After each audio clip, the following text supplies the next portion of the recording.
Now to the latest on the impeachment trial of President Donald Trump. Democratic House managers returned to the Senate today for the second of 3 days of opening arguments. They will continue to lay out their case of how they say President Trump pressured Ukraine to give him an advantage in this year's election.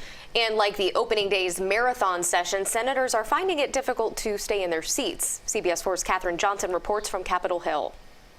Carly and Maribel, the senators are the jury in this case, which is why having their attention is imperative. House managers are using video clips of the president, really any visuals they can think of to try to keep these opening arguments compelling. But already on day one, they are struggling to keep senators' attention.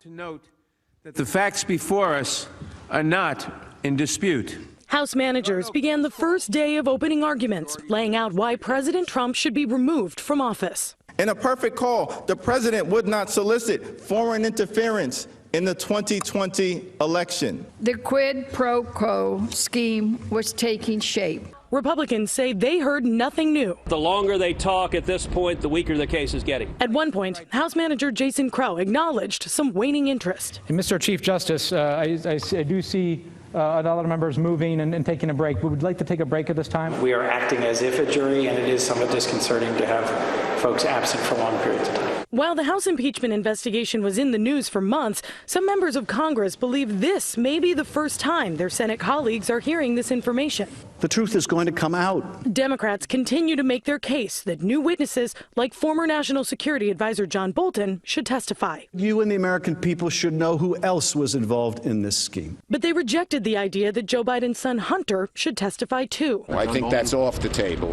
One person who may show up to watch the trial. I'd sort of love to sit right in the front row and stare at their corrupt faces. Yesterday's session ended with a rare act of bipartisanship.